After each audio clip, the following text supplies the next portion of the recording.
Have you ever had that moment when someone thinks they've humiliated you, but you're holding all the cards?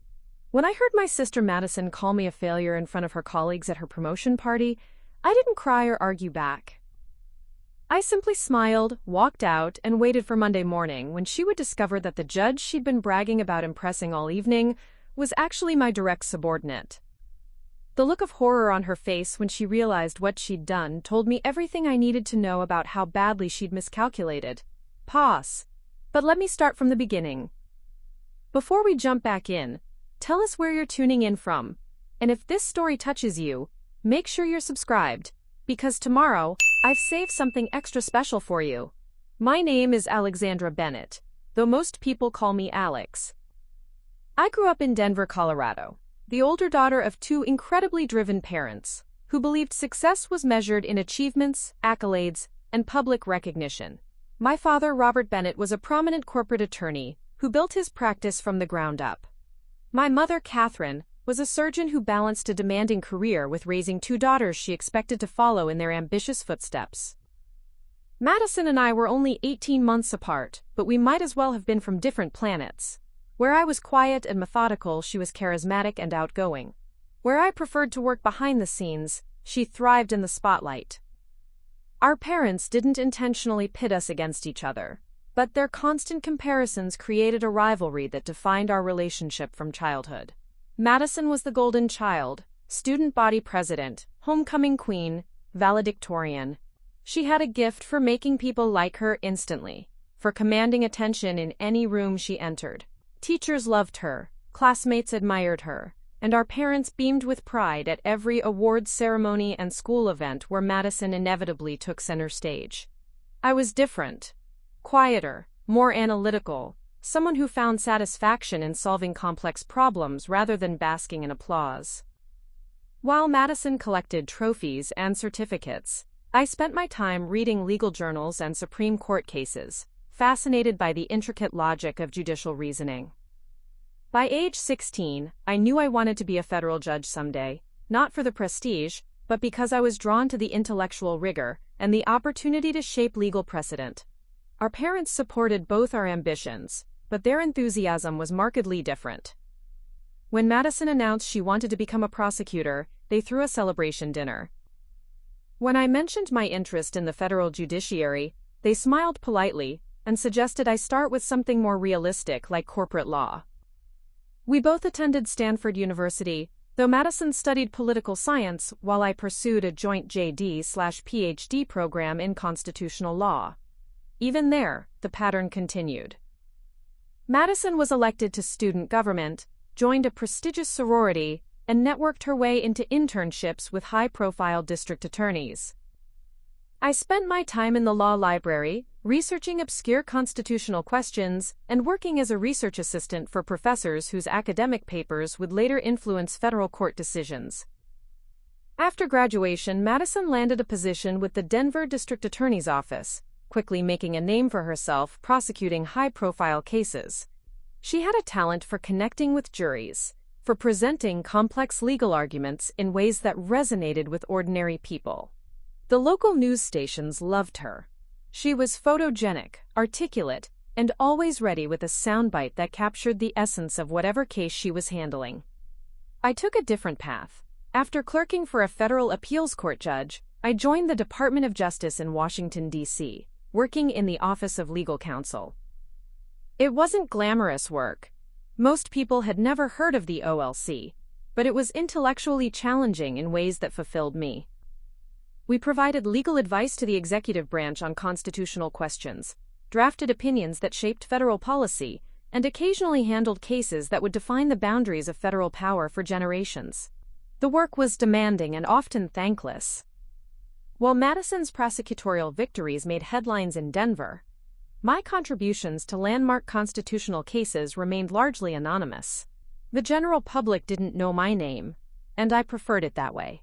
But within legal circles, particularly in federal courts, my work was gaining recognition among judges and constitutional scholars.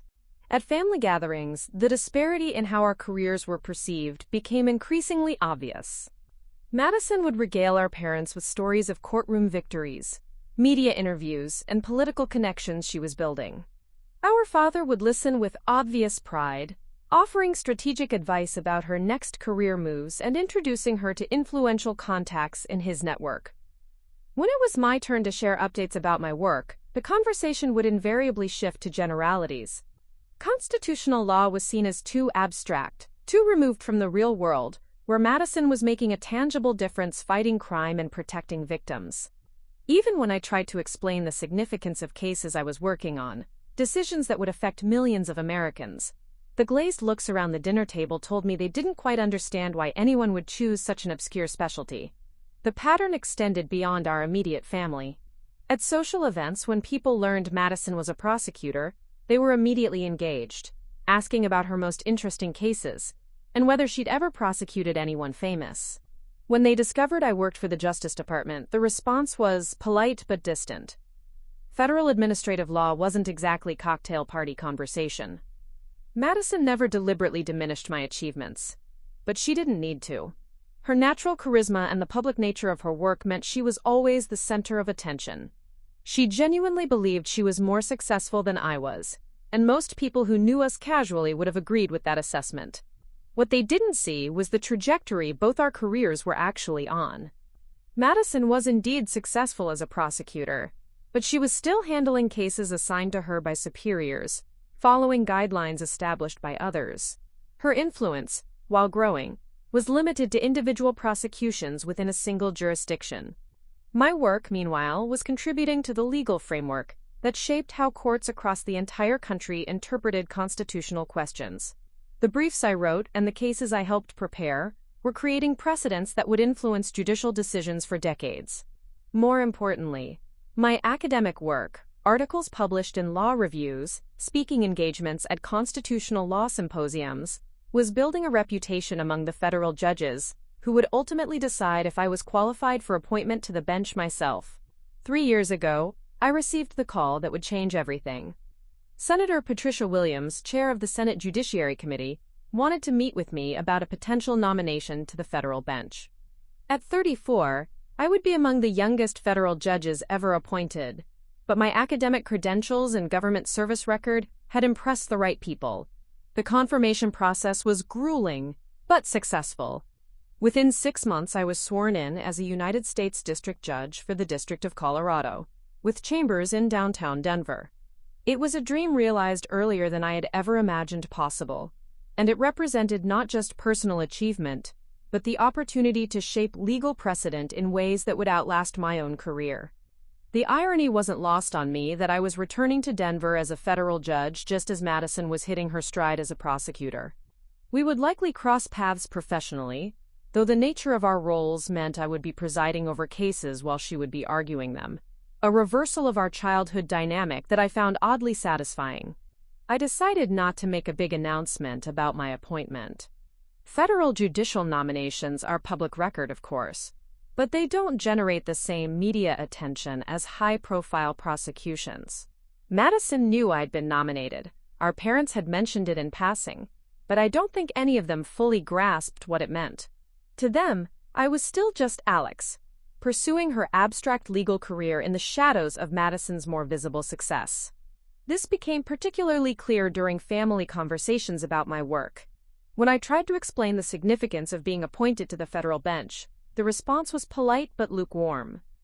"That's nice, dear," our mother would say before turning to Madison to ask about her latest case. Our father, despite being an attorney himself, seemed more impressed by Madison's trial victories than by my judicial appointment. Part of me was hurt by their lack of enthusiasm, but a larger part of me understood. Federal judges operate largely outside public view. We don't give press conferences or celebrate victories in ways that make for compelling dinner conversation. Our influence is measured in legal precedent and constitutional interpretation, not in headlines or conviction rates. But I was content with that reality. The intellectual satisfaction of wrestling with complex constitutional questions, the responsibility of ensuring fair trials and protecting constitutional rights, the opportunity to contribute to the legal framework that governs our society. These were rewards that didn't require external validation. What I didn't anticipate was how dramatically this dynamic would shift when Madison finally achieved the promotion she'd been working toward for years. She was selected as the new Chief Deputy District Attorney, a position that would put her in charge of the office's most significant cases and make her the public face of criminal prosecution in Denver. The promotion was well-deserved. Madison had proven herself as a skilled prosecutor and an effective leader. She had the political skills necessary to manage both the legal and public relations aspects of high-profile cases. In many ways, she was perfectly suited for the role, but success seemed to amplify Madison's already considerable confidence, particularly when it came to her perception of her place in Denver's legal hierarchy. She began speaking about her new role, as if it represented the pinnacle of legal achievement in the city, casually dismissing other legal careers as less impactful or prestigious.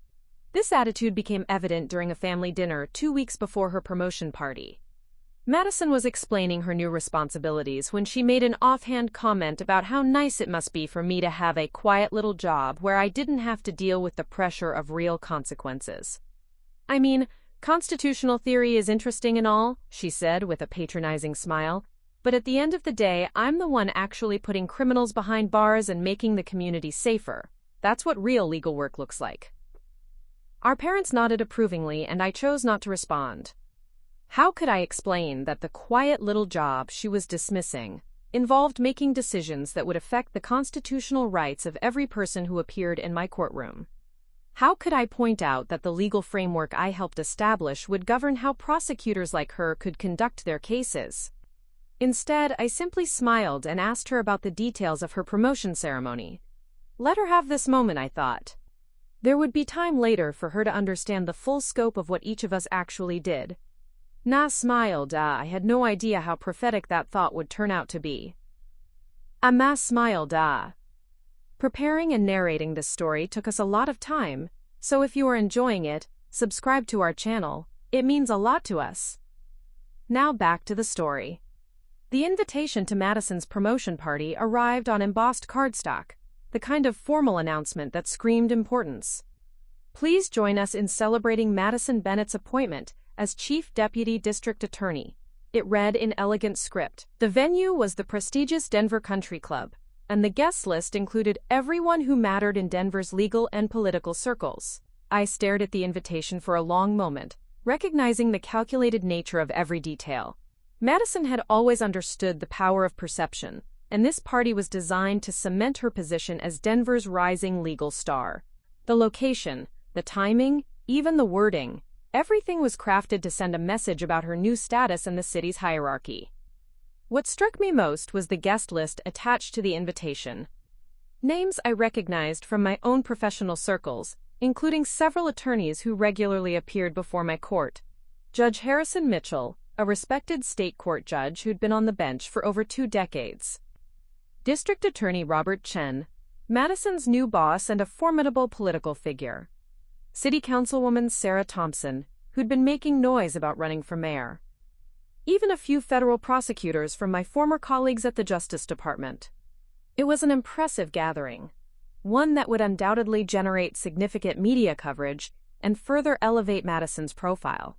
She was clearly positioning herself for bigger things, perhaps a run for district attorney herself when Chen eventually stepped down, or maybe even higher political office. I called to RSVP, reaching Madison directly at her office. Her assistant had clearly been instructed to put family calls through immediately, another sign of how seriously she was taking this new role. "Alex," Madison's voice was bright with excitement. "I'm so glad you can make it. This is going to be incredible. We've got confirmations from almost everyone on the A-list. Wait until you see the setup at the country club." "It sounds wonderful," I said genuinely. "I'm proud of you, Madison. This promotion is well-deserved." There was a brief pause before she responded, and when she did, her tone had shifted slightly. "Thanks, that means a lot. I know our careers have taken different paths, but it's nice to know you understand how significant this is. I mean, Chief Deputy DA. That's real power, real influence. Not everyone gets to make decisions that actually matter." The implication was clear, though probably unintentional. In Madison's mind, her new position represented, quote, "real influence," while my federal judgeship remained somehow abstract or less impactful. I chose not to correct this misperception, but I filed it away as another data point in understanding how she viewed our respective careers. "I'll see you there," I said simply, ending the call before the conversation could drift into comparisons neither of us needed to have. The week leading up to the party was busy in my chambers. I had several significant cases on my docket, including a complex constitutional challenge to a federal surveillance program that would likely be appealed regardless of how I ruled. The case required extensive research into Fourth Amendment precedents and careful consideration of how my decision might affect similar cases in other circuits. It was exactly the kind of work I loved, intellectually challenging, constitutionally significant, and requiring the sort of deep legal analysis that had drawn me to the federal bench in the first place. The attorneys arguing the case were among the best in their fields, and the legal briefs they submitted were sophisticated documents that pushed the boundaries of existing precedent. One afternoon, while reviewing a particularly complex motion, my law clerk Sarah mentioned something that caught my attention. "Judge Bennett," she said, looking up from her computer, "I just noticed something interesting. That surveillance case we're hearing next month, the lead prosecutor is Madison Bennett. Same last name as yours. Any relation?" I paused, realizing I hadn't made the connection myself. "She's my sister," I said, then immediately began considering the implications. It wasn't unusual for family members to appear before each other in court. The legal community in Denver wasn't enormous, and professional paths often crossed. But it would require careful handling to avoid any appearance of impropriety. "Should I flag this for recusal consideration?" Sarah asked, understanding the potential complications. "Not yet," I replied. "Let me review the case details first. If there's any direct conflict, or if Madison is personally handling arguments before my court, we'll address it then. But federal prosecutors often delegate courtroom appearances to junior attorneys, especially for preliminary motions." That evening, I pulled up the case file and reviewed the prosecution team. Madison was indeed listed as the lead prosecutor, but the actual courtroom appearances were scheduled to be handled by Assistant U.S. Attorney James Rodriguez, someone I'd worked with during my Justice Department days. Madison's role appeared to be supervisory, overseeing strategy and major decisions but not personally arguing before the court. Still, it was worth noting. Madison would certainly be aware that the case was being heard in my courtroom, and I wondered if she understood the nature of the federal surveillance program she was prosecuting.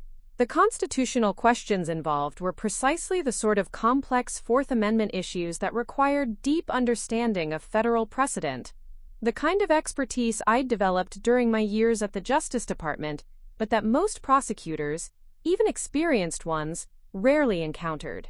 The party was scheduled for Saturday evening, giving me the weekend to attend without conflicting with court business. I spent Saturday afternoon preparing, choosing my outfit carefully. Madison had specified cocktail attire, which gave me some flexibility, but I wanted to strike the right tone. Supportive sister, but also someone whose own professional accomplishments couldn't be dismissed. I settled on a navy silk dress with subtle designer details, paired with understated jewelry and heels that added enough height to command attention without seeming aggressive. Professional but elegant, confident without being showy. The kind of outfit that would photograph well if media were present, which I suspected they would be. The Denver Country Club was transformed for the occasion. Elegant lighting created a warm ambiance throughout the main ballroom, while sophisticated floral arrangements added touches of color without overwhelming the space. A string quartet played classical pieces in one corner, and uniformed waitstaff circulated with champagne and carefully crafted hors d'oeuvre. Madison had clearly spared no expense, and the result was exactly the sort of sophisticated gathering that would impress the political and legal establishment she was courting.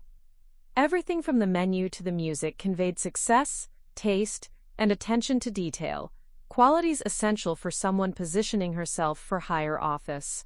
I arrived fashionably late, wanting to avoid the initial awkwardness of early arrivals while ensuring I didn't miss the substantive portion of the evening.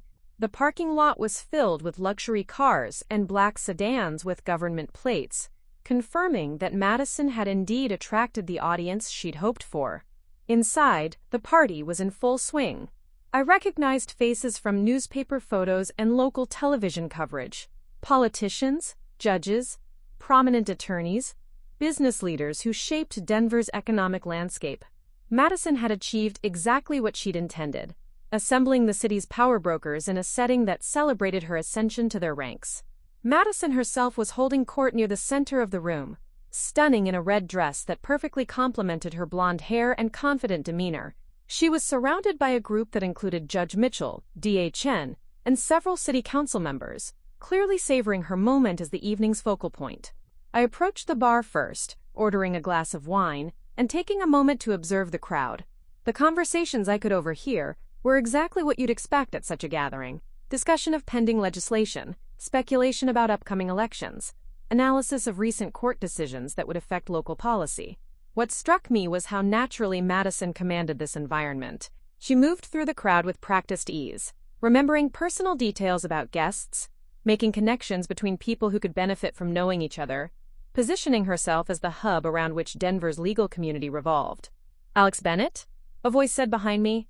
I turned to find Judge Harrison Mitchell, whom I recognized from state court proceedings, though we'd never been formally introduced. He was in his 60s, with the distinguished bearing that came from decades on the bench and a reputation for fairness that transcended political affiliations.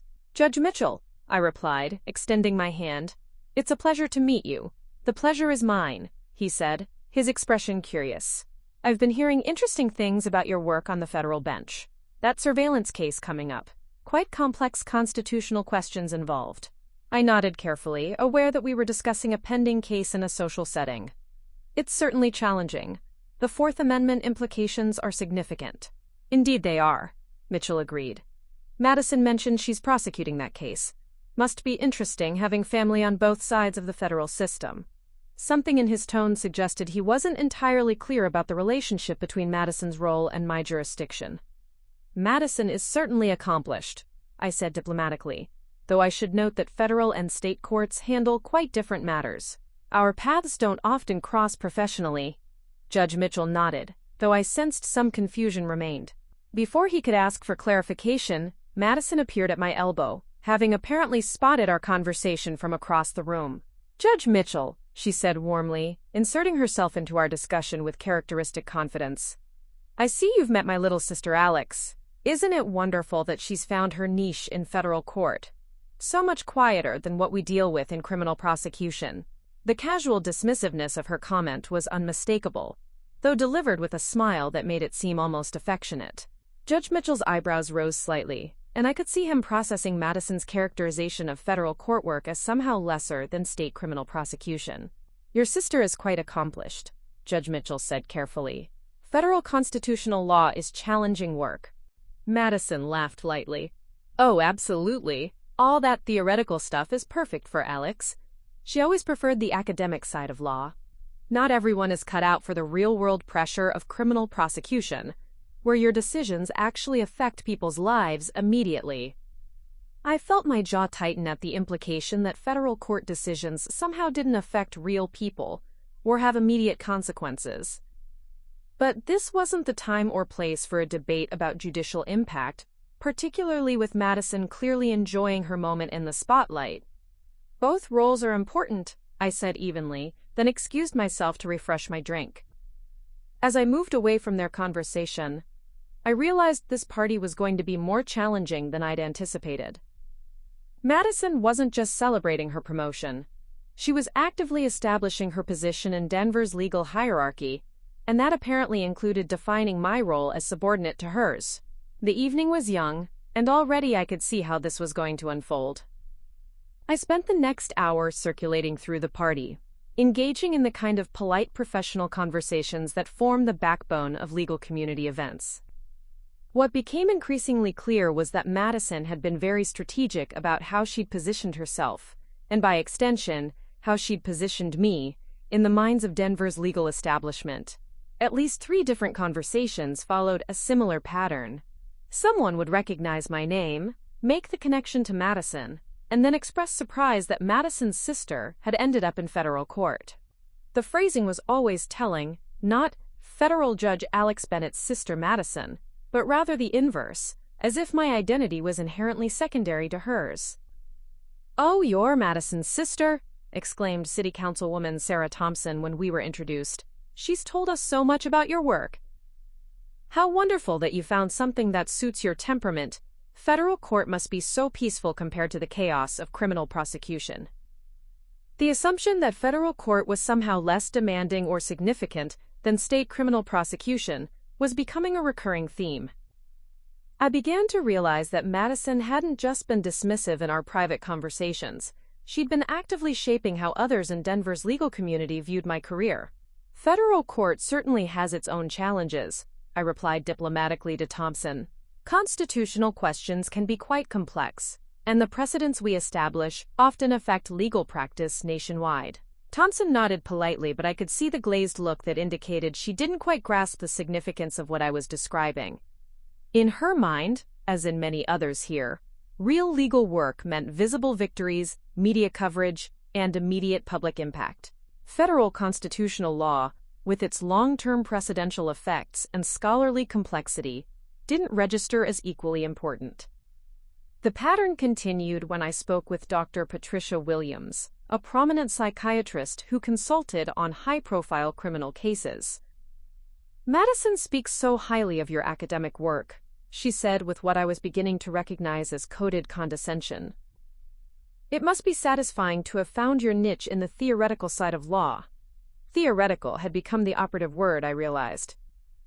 Madison had successfully characterized my federal judgeship as academic rather than practical, scholarly rather than impactful.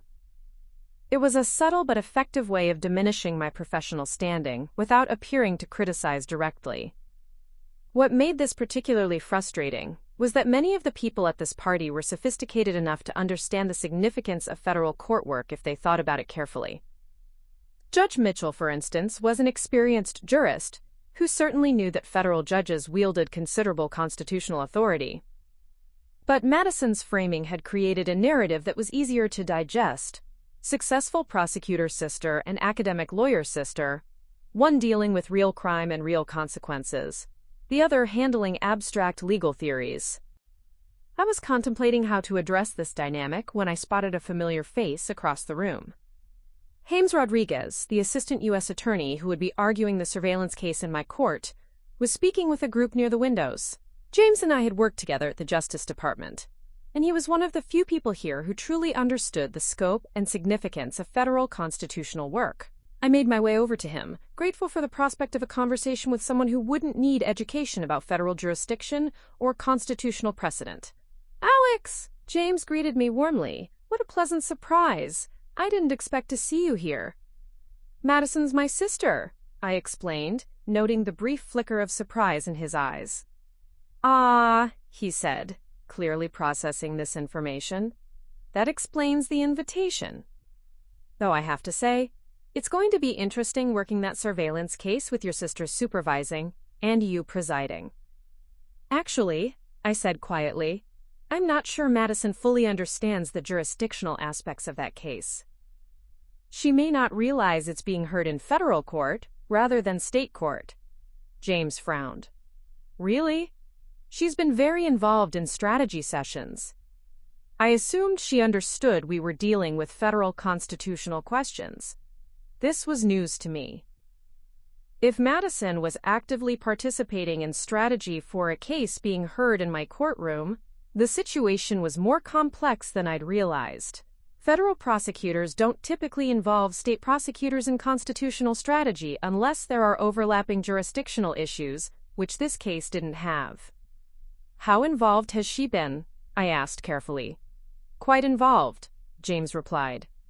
"She's been pushing for an aggressive prosecution strategy, arguing that we need to establish precedent that will give law enforcement broader surveillance authority. She seems to think this case could be a career-defining moment for her." I felt a chill of understanding. Madison wasn't just prosecuting a federal case. She was treating it as a vehicle for her own advancement, apparently without fully grasping that the constitutional questions involved were far beyond her area of expertise. Worse, she seemed to be viewing my role as simply rubber-stamping whatever prosecutorial strategy she developed. "James," I said carefully, "you do understand that this case involves complex Fourth Amendment questions that could affect surveillance law nationwide?" He nodded. "Absolutely. That's why I was surprised by some of Madison's suggestions. She seems to think it's a straightforward matter of supporting law enforcement, but the constitutional implications are enormous." Before I could respond, Madison herself appeared at my shoulder, having apparently noticed my conversation with James. "James," she said brightly, "I'm so glad you could make it. And I see you've met my sister Alex." She turned to me with a smile that didn't quite reach her eyes. "Alex, James and I have been working closely on that big surveillance case. It's exactly the kind of high-profile matter that can really establish someone's reputation in federal prosecution." The way she phrased it made it sound as if she were the lead federal prosecutor rather than a state prosecutor consulting on the case. James looked uncomfortable, clearly recognizing the mischaracterization but uncertain how to address it in a social setting. "It's certainly a significant case," I said neutrally. "The constitutional questions are quite complex." Madison waved dismissively. "Oh, the constitutional stuff is straightforward. This is really about supporting our law enforcement officers and giving them the tools they need to keep Denver safe. Sometimes judges get too caught up in theoretical concerns and lose sight of practical reality." I felt my composure slip slightly. Madison was essentially arguing that constitutional protections were theoretical concerns that judges should ignore in favor of law enforcement convenience. Coming from someone who was supposedly helping prosecute a federal constitutional case, this demonstrated a fundamental misunderstanding of both federal law and judicial responsibility. "Constitutional protections exist for important reasons," I said, keeping my voice level. "They're not theoretical, they're foundational to our legal system." Madison laughed, a sound that was becoming increasingly grating. "Spoken like a true academic, that's exactly what I mean. You get so focused on abstract principles that you forget about real people dealing with real crime. Those constitutional protections often just help criminals escape justice." James shifted uncomfortably, clearly wanting to extract himself from this conversation. He understood, as Madison apparently didn't, that she was essentially arguing against the Constitution in front of a federal judge, who would be ruling on the very case she was helping to prosecute. "I should check in with some other colleagues," James said diplomatically. "Madison, Alex, enjoy the rest of the party." After he left, Madison turned to me with an expression I couldn't quite read. "You know, Alex, sometimes I worry that you've been away from practical law for so long that you've forgotten what it's like to handle cases that actually matter. Federal court is so removed from real criminal justice work." "Madison," I said carefully, "I think there might be some confusion about—" "Oh, there's no confusion," she interrupted. "I know exactly what both of us do. I prosecute criminals and protect victims. You handle paperwork and academic exercises. Both have their place, but let's be honest about which one actually makes a difference in people's lives." The dismissiveness was breathtaking. But what struck me more was the genuine conviction behind it. Madison truly believed that her work was more important than mine. The federal constitutional law was somehow less consequential than state criminal prosecution. She had no understanding of how federal precedent shaped the legal framework within which all criminal prosecution, including her own, operated. "I think you might be surprised," I said quietly, "by how much federal constitutional decisions affect criminal prosecution at every level." Madison smiled patronizingly. "I'm sure they do, in some abstract way. But when I put a rapist behind bars or get justice for a murder victim, that's immediate, tangible impact. That's what real legal work looks like." I nodded, not trusting myself to respond further. There was no point in explaining that the constitutional framework I helped maintain was what ensured her prosecutions would stand up on appeal, or that the Fourth Amendment protections she dismissed as, quote, theoretical, were what prevented law enforcement overreach that could undermine legitimate prosecutions. Instead, I excused myself and moved toward the bar, needing a moment to process what had just happened. Madison wasn't just dismissive of my career. She was actively hostile to the constitutional principles that formed the foundation of the legal system she claimed to serve. As I waited for the bartender, I noticed a group of attorneys huddled in animated conversation near the windows. Their body language suggested they were discussing something significant, and I caught fragments of their discussion as I passed. Unprecedented surveillance authority. Constitutional challenges are almost certain. Federal court will have to balance law enforcement needs against Fourth Amendment protections. They were discussing the surveillance case, I realized. The same case Madison was helping prosecute and that I would be hearing. The same case she had just characterized as straightforward and primarily about supporting law enforcement. One of the attorneys, someone I didn't recognize, was holding forth about the constitutional complexities involved. Whoever gets assigned this case will have to navigate some incredibly nuanced Fourth Amendment territory, he was saying. The precedent they establish could affect surveillance law for decades. Any idea which judge will hear it? Another asked. Federal District Court, so it could be any of them. Hopefully someone with real constitutional expertise, who understands what's at stake. I moved away before they could notice my interest. But their conversation confirmed what I already knew. This case was far more significant than Madison understood, and far more complex than she was capable of handling competently.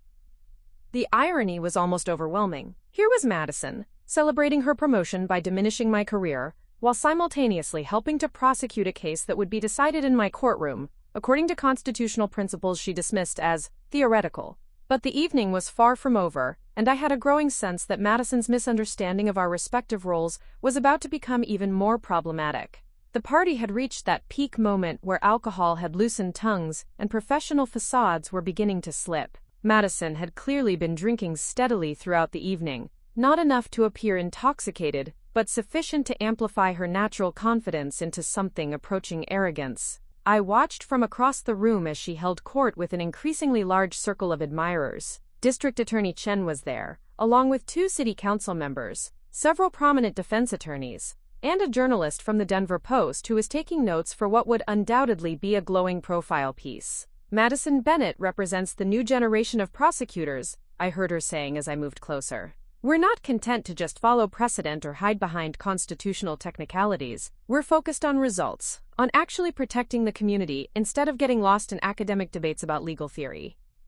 The group around her nodded approvingly, and I noticed several glances in my direction. Madison had apparently been building toward this moment all evening, using the gathering to establish not just her own credentials but to draw explicit contrasts with approaches she considered inferior. Take this surveillance case we're prosecuting, Madison continued, her voice carrying clearly across the room. Some judges might get bogged down in Fourth Amendment technicalities, but that's exactly the kind of thinking that lets criminals escape justice. Sometimes you have to prioritize public safety over academic constitutional theory.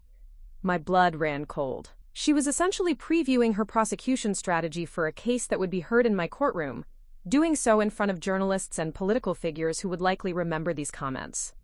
Worse, she was framing constitutional protections as obstacles to justice rather than fundamental safeguards. D.A. Chen looked slightly uncomfortable with Madison's characterization, though he didn't correct her. He was an experienced prosecutor who understood that constitutional law wasn't optional or theoretical.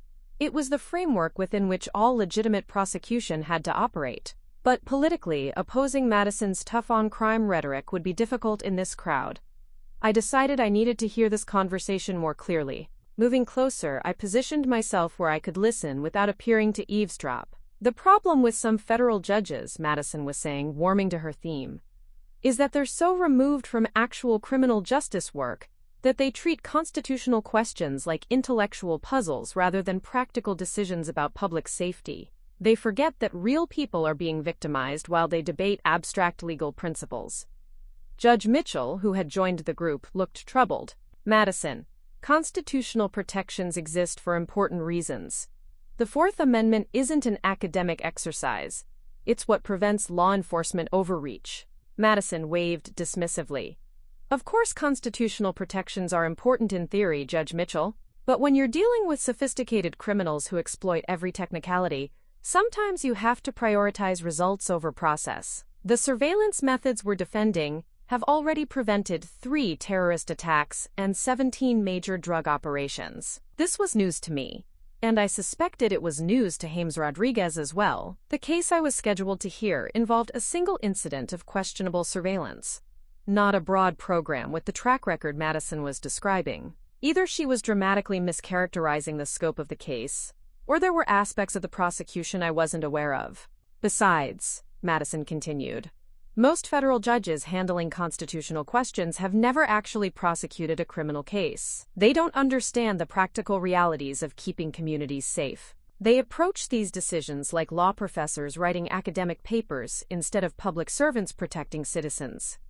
The implied criticism of federal judges generally, and me specifically, was unmistakable. Several people in the group glanced my way, clearly uncomfortable with Madison's broad characterizations, but uncertain how to respond. Dr. Williams, the psychiatrist who had consulted on several high-profile cases, tried to redirect the conversation. Surely there's value in having different perspectives represented in our legal system? Absolutely, Madison agreed. Academia has its place. Research and theoretical work can inform policy development. But when it comes to making decisions that affect real public safety, you need practitioners who understand the stakes, not theorists who treat law like an intellectual exercise. I felt my patience finally snap. The condescension, the mischaracterization of constitutional law, the casual dismissal of federal judicial authority, all of it crystallized into a moment of clarity about exactly what Madison was doing and why it couldn't continue. I stepped forward into the circle, my movement causing a slight hush in the conversation. "That's a fascinating perspective on constitutional law, Madison," I said, my voice calm but carrying clearly. "Though I'm curious about something. You mentioned that federal judges approach constitutional questions like, quote, law professors writing academic papers. But don't you think there might be value in having constitutional experts making constitutional decisions?" Madison turned to face me, her eyes bright with the confidence of someone who believed she was winning an argument. "Of course expertise matters, Alex. But there's a difference between academic expertise and practical experience. Constitutional law professors can analyze precedent all day, but they've never had to look a victim's family in the eye and explain why their loved one's killer might go free because of a technicality." "I see," I replied. "And in your view, what qualifies someone to make decisions about federal constitutional questions? State prosecution experience? Practical legal experience," Madison said firmly. "Understanding how the law actually works in the real world, not just how it looks on paper. Someone who's actually practiced criminal law, who understands the consequences of legal decisions on public safety." Judge Mitchell was looking increasingly uncomfortable, clearly sensing the tension between us but uncertain of its source. DHN was watching our exchange with the wariness of someone who recognized a potential political minefield. "That's interesting," I continued. "So in the surveillance case you're prosecuting, the one involving complex Fourth Amendment questions, you feel qualified to make strategic decisions about constitutional law based on your state prosecution experience?" Madison's confidence didn't waver. "Absolutely. I understand the practical implications of those constitutional questions in ways that someone who's never prosecuted a case simply couldn't. That's why I've been so involved in developing our strategy." "And you believe the federal judge assigned to that case should defer to your practical experience when making constitutional rulings?"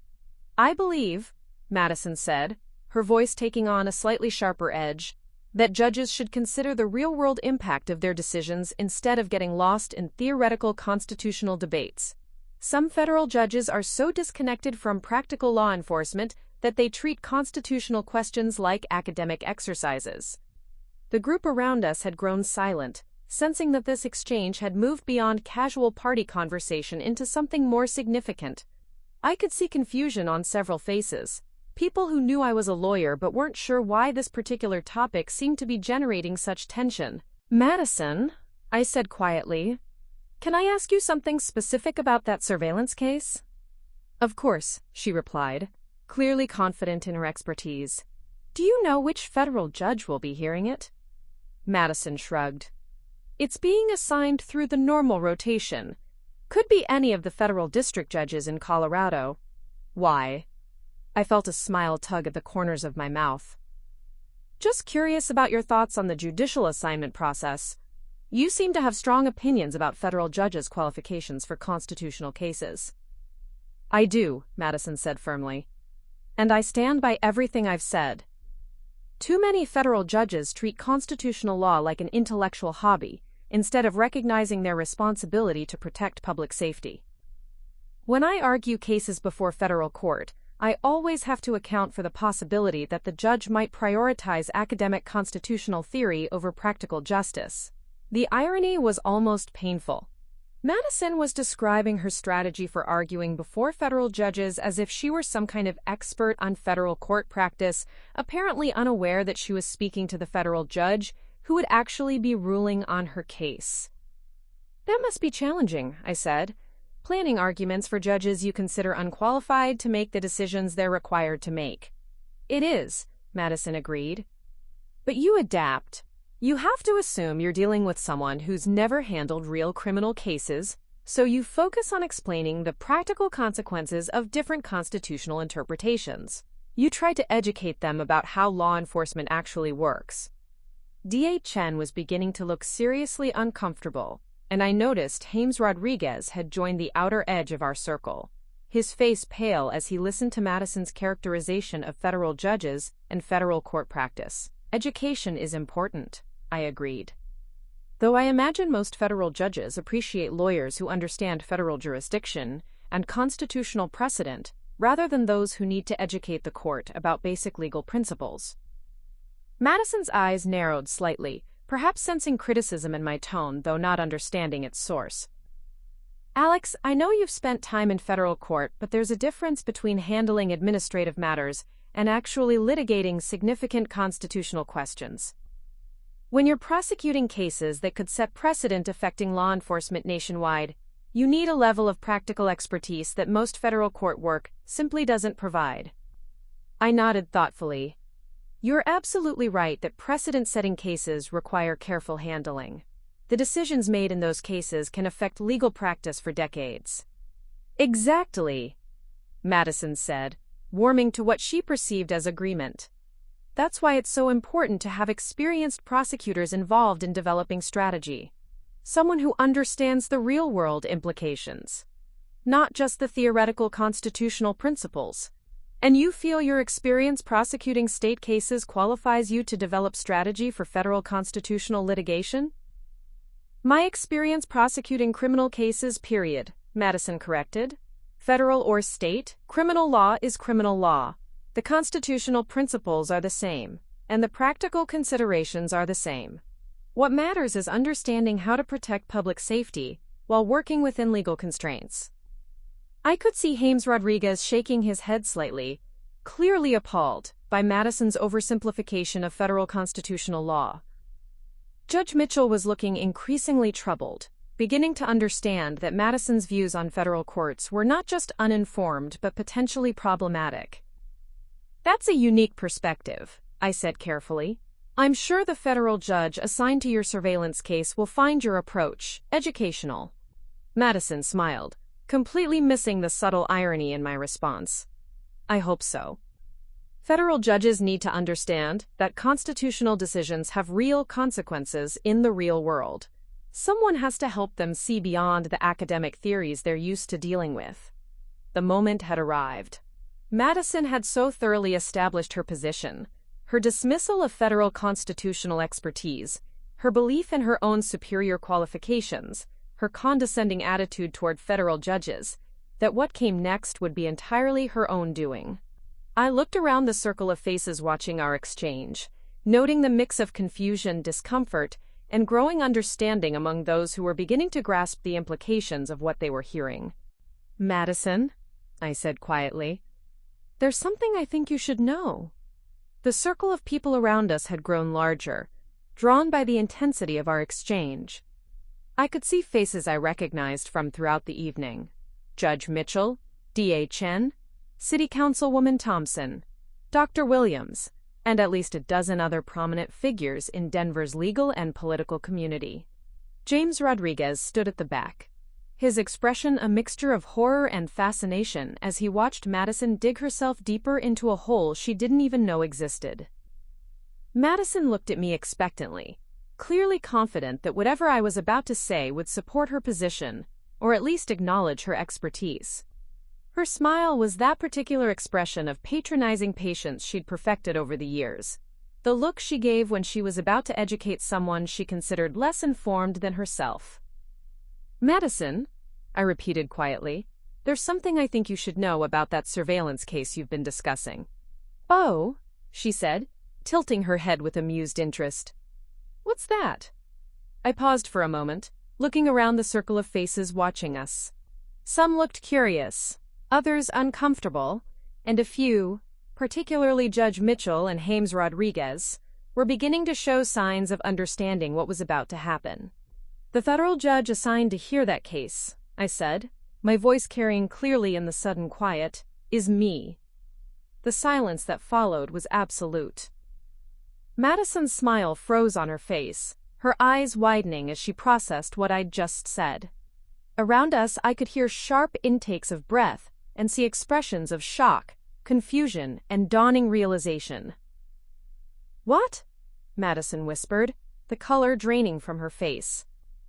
"United States District Judge Alexandra Bennett," I said calmly.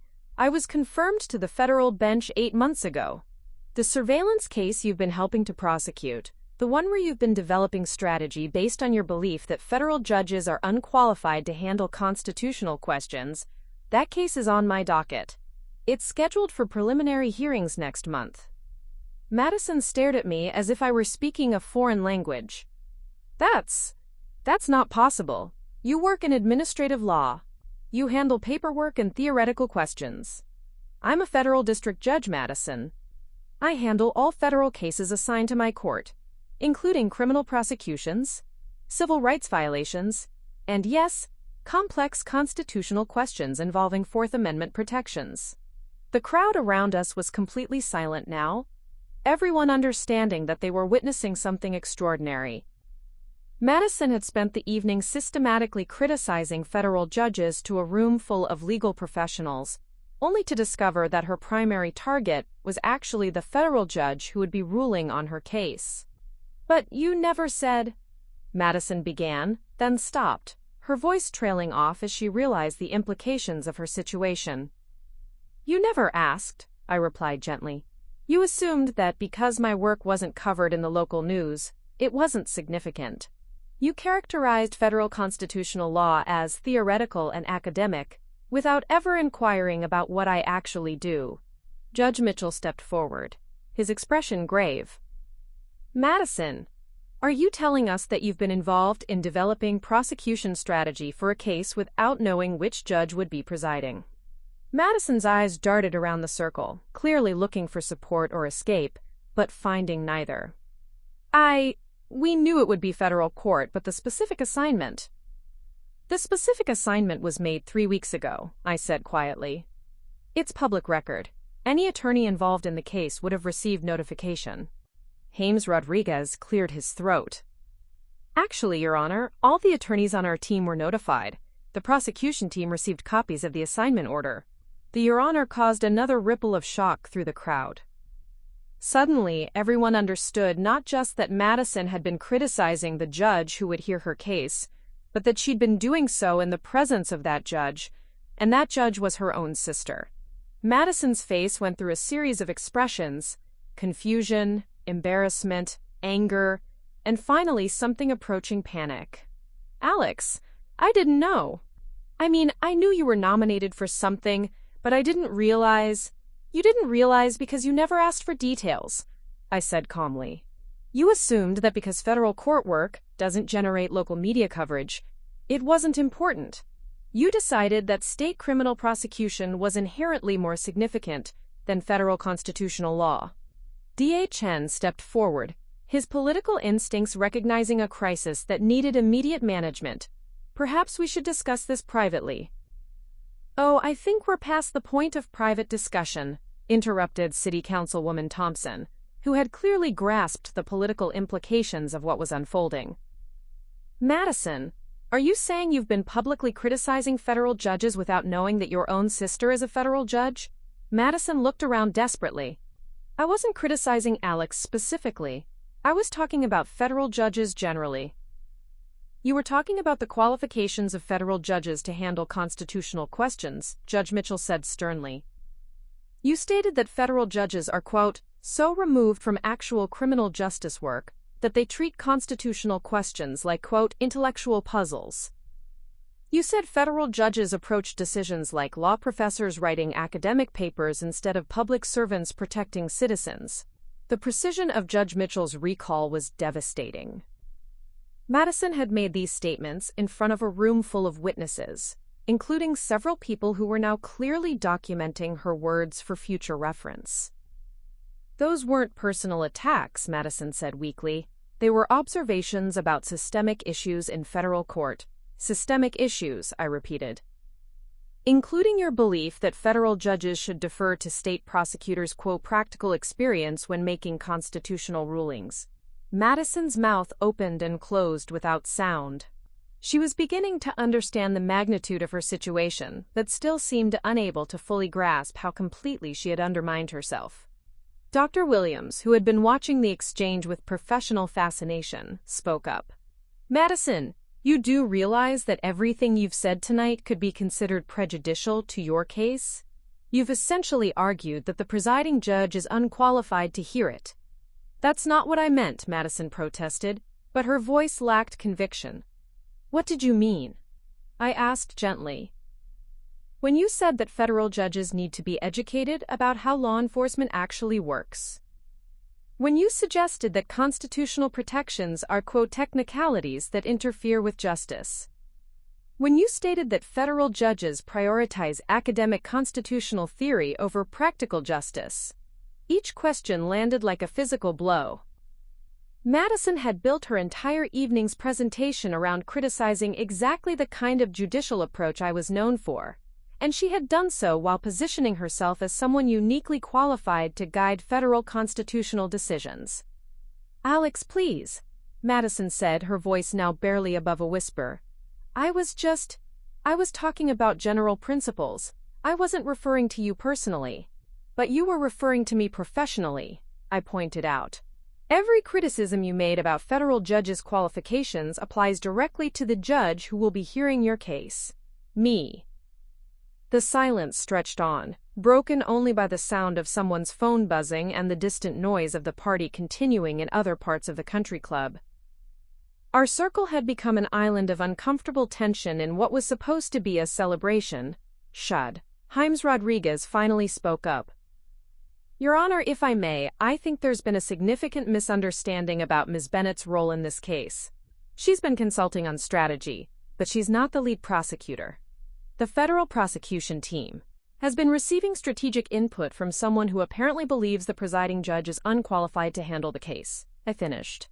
"Someone who thinks constitutional protections are technicalities, and federal judges need to be educated about basic law enforcement principles." Madison finally seemed to find her voice again, though it came out as more of a croak. "Alex, you have to understand, I was speaking generally. I wasn't talking about this specific case, or about you personally." "Madison," I said, my patience finally wearing thin. "You spent the entire evening establishing yourself as an expert on federal constitutional law and federal court practice. You criticized federal judges' qualifications while positioning yourself as uniquely qualified to guide constitutional decisions. You did this in front of a room full of legal professionals, including journalists, while discussing a case you're helping to prosecute, a case that will be heard in my courtroom." The full weight of her situation was finally becoming clear to Madison. She had publicly questioned the competence of federal judges in front of the very federal judge who would decide her case. She had characterized constitutional protections as obstacles to justice, while helping to prosecute a constitutional case. She had positioned herself as more qualified than federal judges to make federal constitutional decisions. "What does this mean for the case?" DHN asked quietly, clearly trying to assess the damage to his office. I considered the question carefully. "It means that I'll need to review whether there are grounds for recusal based on the statements made tonight. It also means that the prosecution team will need to consider whether their strategic approach has been compromised by having input from someone who fundamentally misunderstands federal constitutional law." Madison's face had gone completely white.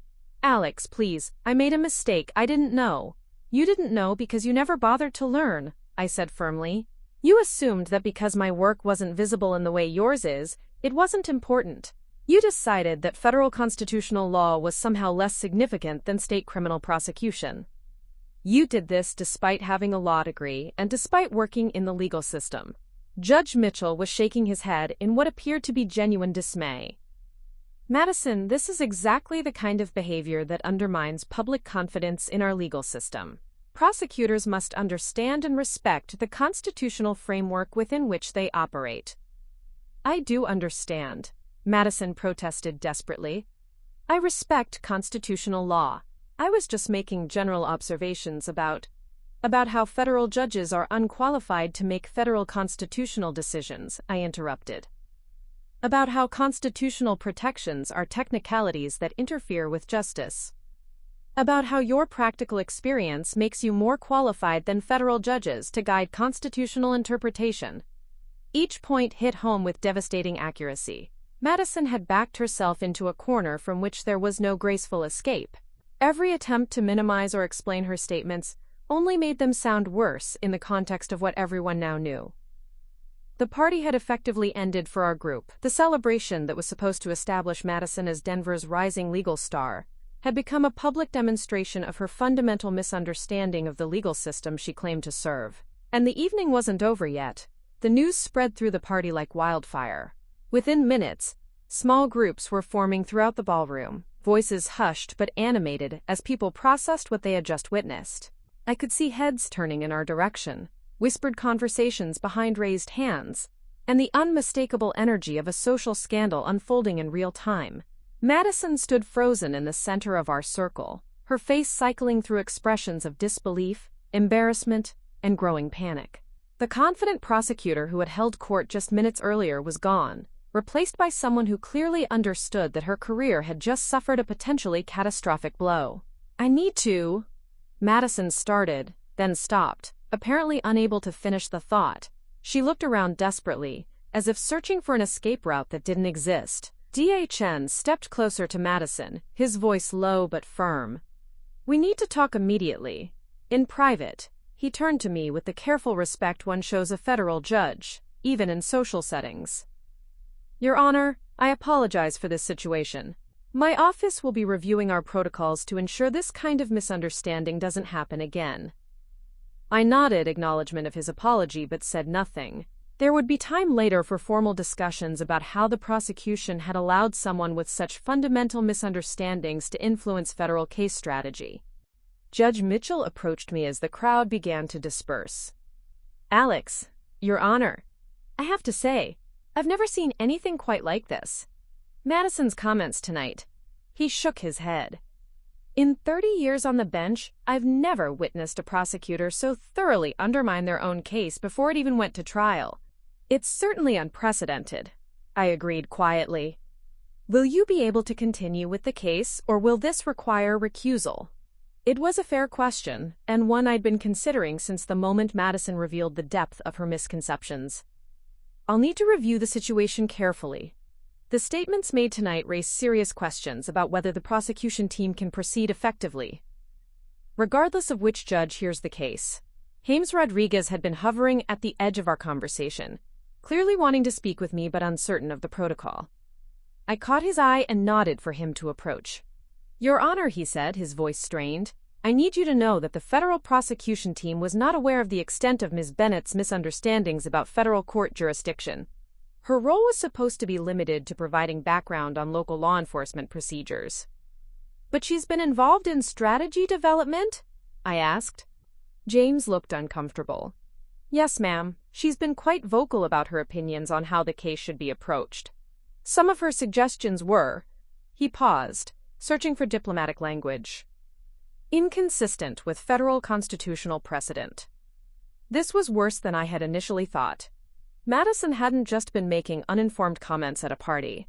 She had been actively providing strategic input for a federal constitutional case, while fundamentally misunderstanding both federal law and federal court procedures. "James," I said carefully, "I think your team needs to have some serious internal discussions about case preparation and strategy. Tonight's revelations suggest there may be gaps in understanding that go beyond Ms. Bennett's involvement." He nodded grimly. "Yes, Your Honor. We'll be conducting a complete review of our approach to this case." Across the room, I could see Madison in intense conversation with D.A. Chen, her animated gestures suggesting she was trying to explain or minimize what had happened.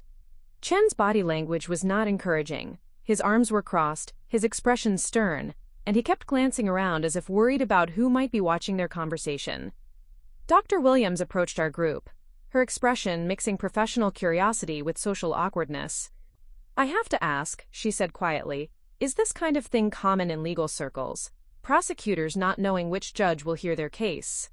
"No," Judge Mitchell answered flatly. "It's not common at all. Federal court assignments are public record, and any competent attorney would know which judge is handling their case weeks before any hearings begin." "Then how did this happen?" James cleared his throat. "I think Ms. Bennett may have assumed she was consulting on a state case rather than a federal case. The jurisdictional distinctions might not have been clear to her." "But she's a prosecutor," Dr. Williams protested. "Surely she understands the difference between state and federal jurisdiction." The uncomfortable silence that followed was answer enough.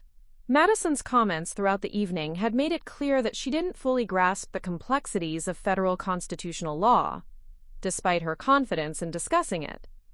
"This is going to be quite a story," said a voice behind us. I turned to see Michael Chen, no relation to the DA, a reporter from the Denver Post who had been covering the party for the Society pages. "I came here expecting to write a puff piece about Madison Bennett's promotion. This is considerably more newsworthy." Judge Mitchell frowned. "Michael, surely you understand that reporting on prejudicial statements about pending cases raises ethical concerns. I understand that a prosecutor publicly criticizing the judge who will hear her case is itself a significant story," Michael replied. "The public has a right to know when attorneys make statements that could compromise pending prosecutions." I felt a chill of realization. Madison's problems weren't going to be confined to professional embarrassment within Denver's legal community. This story was going public, which meant her comments would be preserved in newspaper archives, potentially affecting not just the current case but her entire career trajectory. "Your Honor," James said urgently, "would it be appropriate for me to request an emergency meeting with you to discuss the implications of tonight's events for our case?" "That would be advisable," I agreed. "Contact my chambers first thing Monday morning to schedule something appropriate." Meanwhile, Madison's conversation with DA Chen appeared to be reaching a conclusion. Chen's expression had shifted from stern to something approaching anger, and Madison was looking increasingly desperate. As I watched, Chen said something that made Madison's face go completely white, then turned and walked away, leaving her standing alone. City Councilwoman Thompson, who had been observing the various conversations around the room, approached me with obvious concern. "Alex, Your Honor, I have to ask, what does this mean for Madison's new position? She was just promoted to Chief Deputy DA." It was a question I couldn't answer, but the implications were clear. Madison had demonstrated a fundamental lack of understanding about federal law, while holding a position that required coordination with federal prosecutors. She had shown poor judgment in making public statements about pending cases. Most damaging of all, she had revealed that her approach to prosecution was based on dismissing constitutional protections as technicalities. "That's not for me to determine," I said diplomatically, "but I imagine DA Chen will be reviewing the situation carefully." Thompson nodded grimly. "This kind of thing. It reflects on all of us in city government. We work closely with the DA's office on policy matters. If the chief deputy doesn't understand federal law..." She didn't need to finish the thought. Madison's promotion had been seen as a signal that Denver was taking a more sophisticated approach to criminal justice. Tonight's revelations suggested exactly the opposite. Dr. Williams was still processing what she had witnessed. I have to say, as someone who works with prosecutors regularly, I'm shocked by Madison's comments about constitutional protections. The idea that Fourth Amendment rights are technicalities that interfere with justice. That's deeply concerning from a civil liberties perspective. It suggests a fundamental misunderstanding of how our legal system is supposed to work, Judge Mitchell agreed. Constitutional protections aren't obstacles to justice. They're what ensure that justice is administered fairly and consistently. I noticed that our conversation was being observed by several other party guests, including some I recognized as prominent defense attorneys.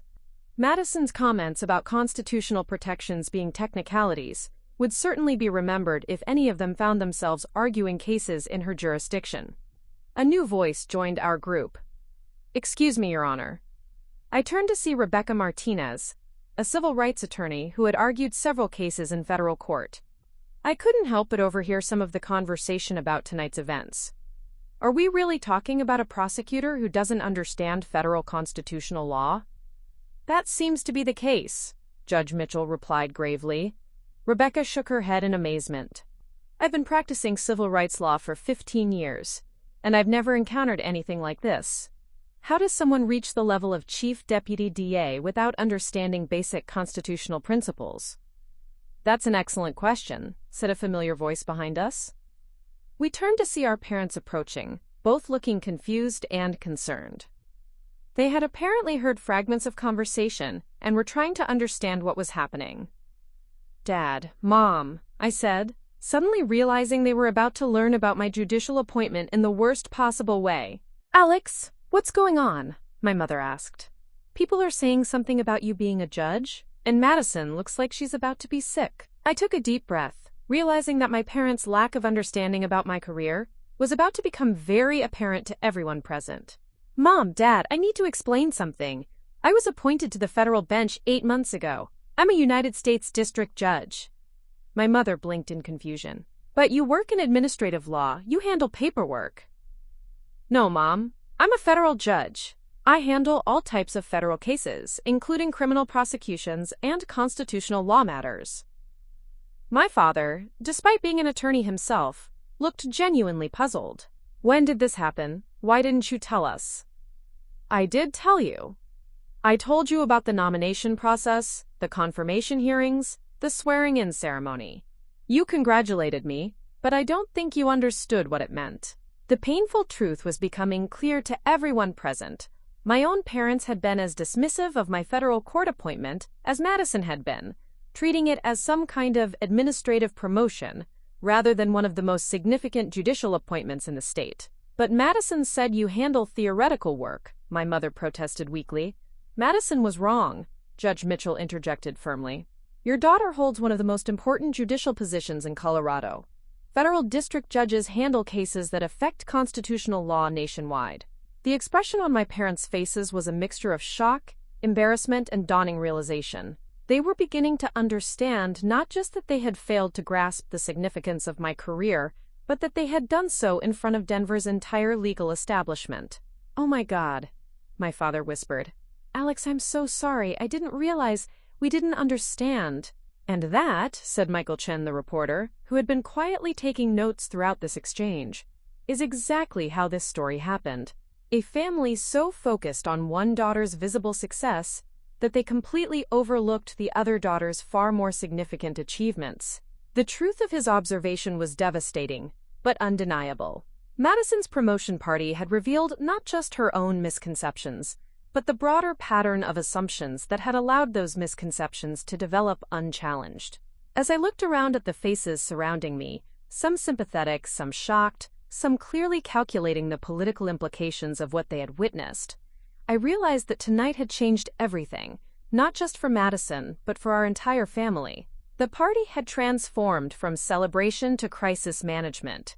I watched as small groups of legal professionals huddled in urgent conversations, their voices low but their body language intense. The elegant ballroom that had been designed to showcase Madison's triumph now felt like the scene of a professional catastrophe unfolding in real time. Madison herself had retreated to a corner table with our parents, her earlier confidence completely shattered. From across the room, I could see her gesturing frantically as she tried to explain the situation to them, but their faces showed only confusion and growing alarm. Our father, despite his legal background, seemed unable to grasp how his daughter had so thoroughly misunderstood federal court procedures. Rebecca Martinez, the civil rights attorney, was speaking quietly with several colleagues near the windows. I caught fragments of their conversation as I passed, discussions about the implications of having a chief deputy DA who viewed constitutional protections as obstacles rather than safeguards. Their concern was evident and justified. Your Honor, came a voice behind me. I turned to find Dr. Patricia Wilson, a forensic psychologist who frequently testified in high-profile cases. I hope you don't mind me approaching you directly, but I wanted to express my concern about what I witnessed tonight. Of course, Dr. Wilson. I've worked with prosecutors throughout the state for over 20 years, she continued, glancing around to ensure we weren't overheard. I've never encountered someone in Madison's position who so fundamentally misunderstood the constitutional framework they're supposed to operate within. It raises serious questions about case preparation and prosecutorial competence. Her words carried weight beyond mere social commentary.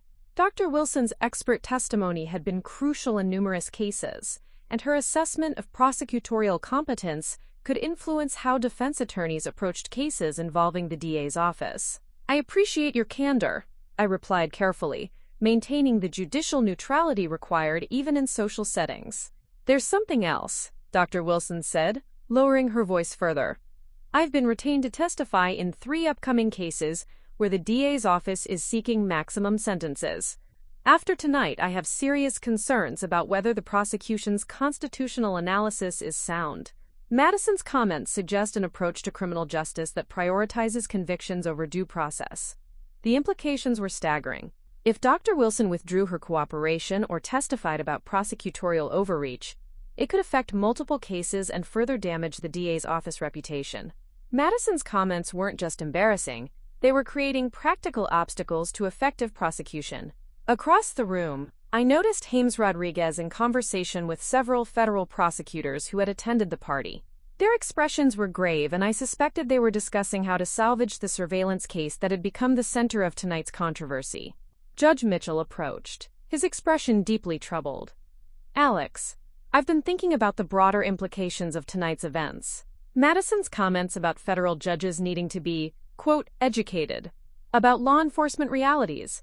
That suggests a prosecutorial philosophy that could be problematic across multiple cases." "How so?"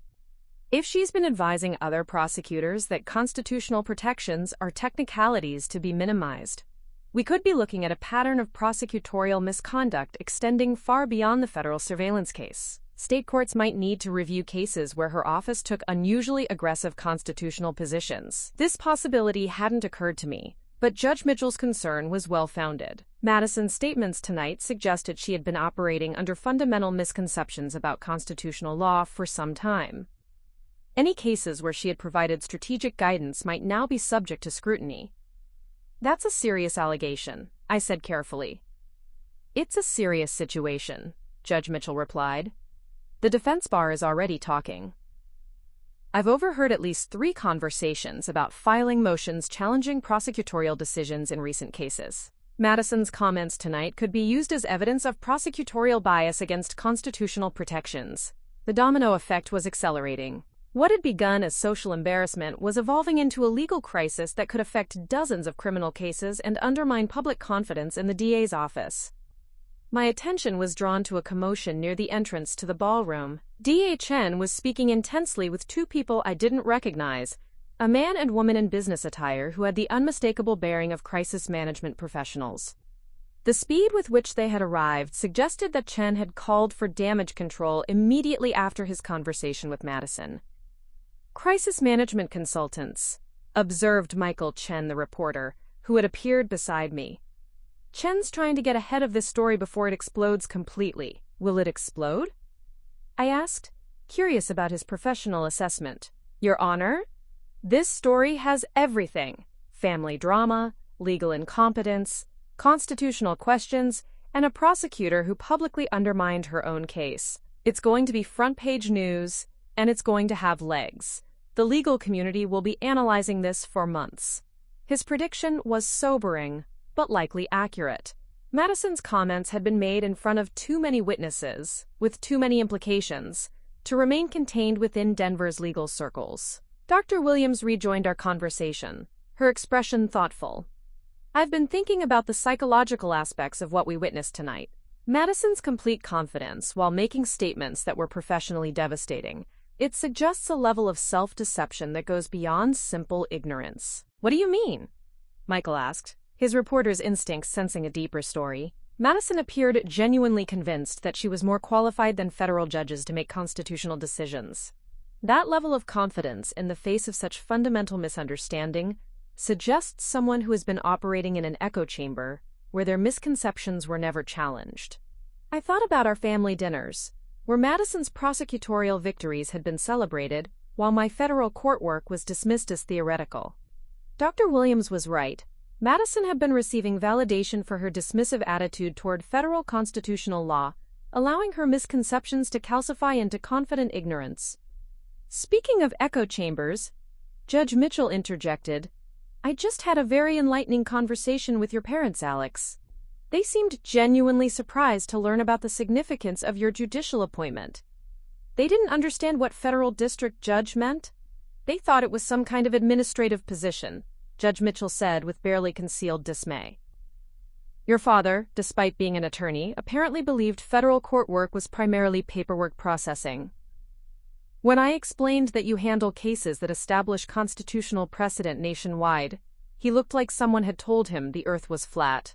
The family dynamic that had allowed tonight's disaster to develop was becoming clear to everyone present.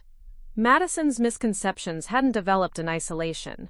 They had been reinforced by a family that valued visible, media-friendly success over substantive but quiet achievements.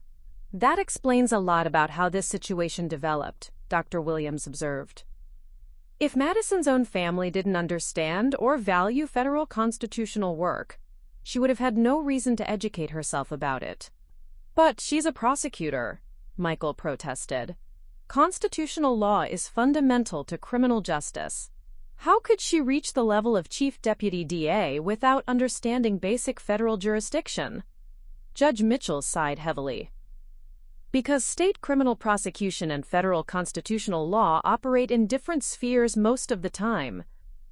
It's possible to have a successful career as a state prosecutor while remaining largely ignorant of federal court procedures until you encounter a case that crosses jurisdictional lines. Like the surveillance case, I added. Exactly like the surveillance case. And Madison's response to that challenge was to assume her state prosecution experience made her more qualified than federal judges to handle federal constitutional questions. Rebecca Martinez had finished her conversation with the civil rights attorneys and approached our group. Your Honor, I hope you don't mind me asking, but are you planning to recuse yourself from the surveillance case? It was a question I had been considering throughout the evening. I haven't made that determination yet. I'll need to review all the circumstances and consult with judicial ethics guidelines. Because, Rebecca continued, from a defense perspective, Madison's comments tonight could be grounds for challenging the entire prosecution. If she's been providing strategic input while holding fundamental misconceptions about constitutional law, it raises questions about prosecutorial competence. This was yet another complication I hadn't fully considered. Madison's statements might not just affect my ability to hear the case. They might provide the defense with ammunition to challenge the prosecution's entire approach. The defense bar is definitely taking notes, confirmed David Chun, a prominent defense attorney who had joined our conversation. Madison's characterization of constitutional protections as technicalities that interfere with justice is exactly the kind of prosecutorial attitude we've been arguing against for years. Having it stated so explicitly, in front of so many witnesses, is unprecedented. The evening that was supposed to celebrate Madison's promotion was instead providing defense attorneys with evidence of prosecutorial bias that could be used in multiple cases. Every criminal defense lawyer in Denver would soon know that the chief deputy DA had publicly dismissed constitutional protections as obstacles to justice. This is going to affect cases beyond the surveillance matter, David continued. Any case where Madison provided strategic guidance could now be subject to challenge. Defense attorneys will argue that prosecutorial decisions were made by someone who fundamentally misunderstood constitutional requirements. Judge Mitchell nodded grimly. We could be looking at appeals, motions for new trials, challenges to plea agreements. The ripple effects could continue for years. Meanwhile, I noticed that the crisis management consultants had finished their conversation with D.A. Chen and were now speaking with Madison. Their body language suggested they were delivering difficult news about damage control options, or perhaps the lack thereof. The political implications are equally significant, added City Councilwoman Thompson, who had been listening to our conversation. The DA's office plays a crucial role in city policy on criminal justice matters. If the chief deputy doesn't understand constitutional law, it calls into question the legal foundation of our entire approach to law enforcement. And it's not just local politics, Michael Chen observed. This story is going to get picked up by legal publications nationwide. A chief deputy DA, who publicly criticized federal judges, while misunderstanding federal law, that's going to be discussed in law schools and bar associations across the country. The scope of Madison's professional catastrophe was expanding by the minute. What had begun as family embarrassment at a party was evolving into a case study in prosecutorial incompetence that would have national implications. I looked across the room to where Madison sat with our parents, all three of them looking shell-shocked as they slowly grasped the magnitude of what had occurred. The confident prosecutor who had held court earlier in the evening was gone, replaced by someone who was finally beginning to understand how completely she had misunderstood both her own qualifications and the legal system she had claimed to master. The party was officially over, but the consequences were just beginning. 3 months later, I sat in my federal chambers reviewing a motion that had become depressingly familiar. Another request to dismiss charges based on prosecutorial misconduct in the DA's office. Madison's comments at her promotion party had created a legal avalanche that was still gaining momentum. The surveillance case had been reassigned to Judge Patricia Williams in the Colorado District after I recused myself, citing the obvious conflict of interest. The defense had immediately filed motions challenging the prosecution's constitutional analysis, using Madison's recorded statements as evidence of fundamental legal misunderstanding within the DA's office. The case was still pending, but early rulings suggested the prosecution's aggressive surveillance arguments were not finding favor with the court. Madison herself had lasted exactly 6 weeks as chief deputy DA. The resignation had been framed as a desire to, quote, pursue other opportunities. But everyone in Denver's legal community understood what had really happened. DA Chen had been forced to choose between defending his newly promoted deputy and maintaining the credibility of his office. Madison's constitutional misconceptions had made that choice inevitable. The ripple effects had been devastating for the DA's office. 14 cases were under appeal, based on arguments that prosecutorial strategy had been influenced by someone who fundamentally misunderstood constitutional requirements. 3 defense attorneys had filed formal complaints with the State Bar Association regarding prosecutorial conduct. The office's conviction rate had dropped significantly, as defense lawyers successfully challenged aggressive prosecution strategies that mirrored Madison's constitutional approach. My parents had requested a private meeting the week after the party, finally ready to have the conversation about my career that should have happened months earlier. The discussion had been painful but necessary. They admitted they had never understood what federal district judges actually do, and they acknowledged how their dismissiveness had contributed to Madison's misconceptions. "We were so proud of Madison's visible success," my mother had said, tears in her eyes. "We never realized we were diminishing your equally important achievements." My father, despite his legal training, had been even more contrite.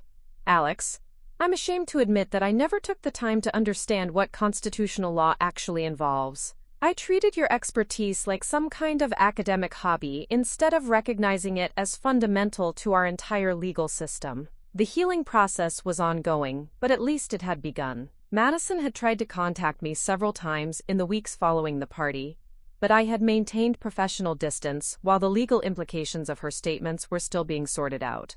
Finally, last week, she had asked to meet for coffee, not as prosecutor and judge, but as sisters who needed to find a way forward. We met at a quiet cafe in Cherry Creek, far from the downtown legal district, where we might encounter colleagues. Madison looked smaller somehow, the confident bearing that had defined her for so long replaced by something approaching humility.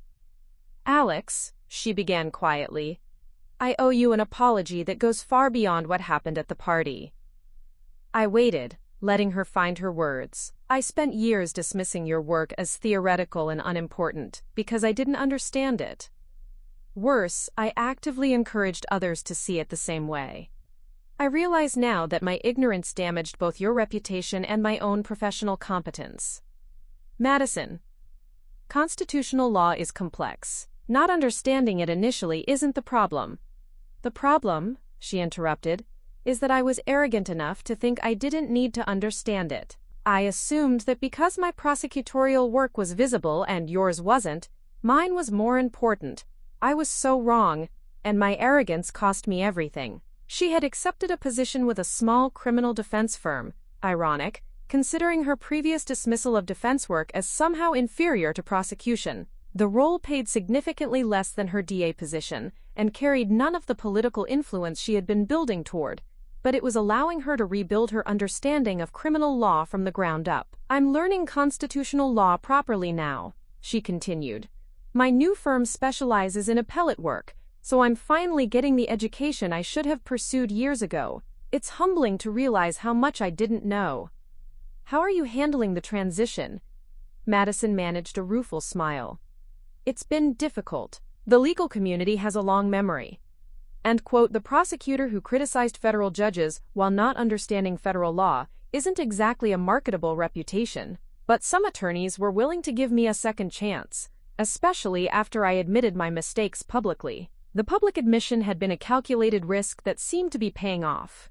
Rather than continuing to minimize or explain away her statements from the party, Madison had written an op-ed for the Denver Law Review acknowledging her constitutional ignorance and discussing the importance of proper legal education for prosecutors. The piece had been widely read and had helped begin the process of professional rehabilitation. "What about the surveillance case?" I asked. "The defense team contacted me as a potential witness," Madison said with obvious discomfort. "They want me to testify about the prosecution's constitutional analysis and strategy development. I've been trying to decide whether cooperation would be appropriate." It was a difficult ethical position. Madison's testimony could help expose prosecutorial misconduct, but it would also further damage the DA's office where she had worked for years. "That's a decision only you can make," I said. "But I will say this. Transparency about what happened might serve the interests of justice better than trying to protect institutional reputation." We sat in comfortable silence for a moment, both understanding that we were navigating entirely new territory in our relationship. "Alex," Madison said finally, "I know this sounds inadequate given everything that happened, but I'm proud of what you've accomplished. I should have said that years ago, before it took a professional catastrophe for me to understand what federal judicial appointment actually means." "Thank you. That does mean something, especially now." "I've been following some of your recent decisions," she continued. "The Fourth Amendment ruling in the Patterson case. I actually understand now why that kind of precedent matters. The way you balanced individual rights against law enforcement needs. I can see the sophistication involved in constitutional analysis. It was perhaps the first time Madison had ever engaged seriously with my work, and her newfound understanding was evident in how she discussed the legal principles involved. Constitutional law isn't theoretical," I said gently. "It's the framework that makes all other law possible, including criminal prosecution. Without constitutional protections, criminal justice becomes arbitrary power rather than systematic justice." Madison nodded slowly. "I understand that now. I wish I had understood it 3 months ago." As we prepared to leave, Madison hesitated.